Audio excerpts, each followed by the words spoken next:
Hey everybody, Spencer, BMW in the PNW here, bringing it to you from London again with the 2018 Africa Twin Adventure Sports. I'm going to give you my 2 cents on where this bike differs from some of the other adventure bikes and, you know, whether or not I like it. Straight away, I've been on this bike for about 30 minutes. I got to tell you guys, personally, I think this bike is freaking sweet. It's my first time being on a DCT bike. This is the DCT, which means it's automatic transmission instead of manual. I think it's super easy to use. It just makes life a little easier for you, not having to worry about the clutch, and I can tell where that would be a lot of fun off-road. I've got some friends that have DCTs and they absolutely love them. Some people don't like them, but you know, it's not for everybody, but it is for me. I quite like it. So straight away, getting on the bike, I can tell you it's a really nice seating position. I'm in the standard seat and I'm 6'1". I can flat foot easily, but in the lower seat position, I'm sure that somebody even 5'7" could have an easy time on this bike. Start it up, it's in neutral. All you got to do to pop it in gear is this little button down here with your right thumb. Straight away it goes into gear. So off we go for a second and talk to you about the motor.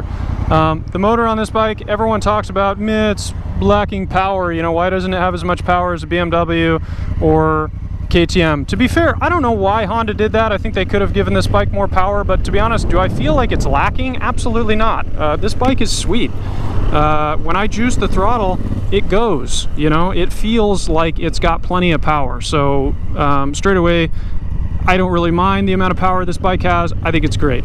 Again, could it have more to keep up with competitors? Maybe Honda will do that later on with later models. This is the Adventure Sports, meaning it has a bigger gas tank on it. It's kind of like the GSA to the R1200 GS with the standard Africa Twin. I really like it. Even with the bigger gas tank in front of you, it does feel really narrow between your legs, and the bike feels really nimble. So is it an A+ on the handling in comparison to the R1200 GS? No, I think that's the gold standard for handling of these bikes is the R1200 GS. But again, the Boxer engine wears its weight very, very low, and it has a 19 and 17 inch front wheel combination, or front and back wheel combination. So immediately, you know, again, you can't really beat that combination for handling. But does this bike feel like it wears its weight high? No, it feels like it's really low. It honestly feels great in the corners. I've actually thoroughly enjoyed it. So would I enjoy taking this bike up into the mountains and, you know, doing a mountain pass and going through a bunch of twisties? Absolutely. I'd be stoked to do that. I think where this bike, you know, really shines for me though is when you stand up on the pegs. I mean, it just immediately feels natural up there. It's a great place to be. It feels like you want to take it off-road right away.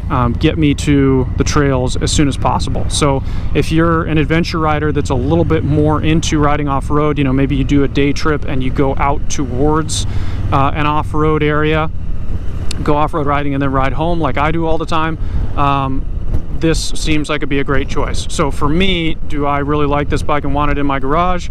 Absolutely.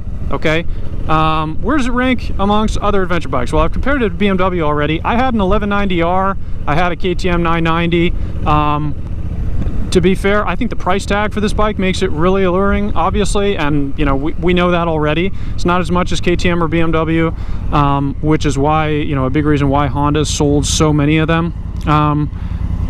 Yeah, I mean, it makes sense to have one of these in your garage over one of those, not only because it's a freaking sweet bike, but because it's like $5 to $6 grand less. You know, for me, that's awesome. I think the starting price on this bike is, I think it comes in at about 15 grand even for the Adventure Sports one, which again, that's about $5-6 grand less than a BMW and about 3 grand less than the KTM. Is that worth it? Yes, it's worth it for me. Do you get as quality of components on the bike as you do with BMW? Well, no, you don't get shaft drive, you don't get Brembo brakes, you don't get Olin suspension. So there you go. Do you want to pay the extra 6 grand for that? Maybe you do. But with that said, are you going to be, you know, probably quite happy with what comes available on this bike? I'm sure you are. I'm sure if you're somebody that hasn't owned both of those and doesn't ride them back to back all the time, that you're probably going to get on this bike and go, wow, the suspension feels good, the brakes feel good, the motor feels good, all that kind of stuff. So the overall rating for this on me out of 10 is probably high 8. I really like this bike. I want it in my garage. I want to go ride off-road with it, and I would prefer it over some of the newer, like I would prefer it over the 850 GS any day of the week, to be honest with you. Would I prefer it over my R1200? I don't know. I'd probably want both of them. So that about sums it up. Hope that helps everybody. Go ride an Africa Twin Adventure Sports. It's absolutely awesome.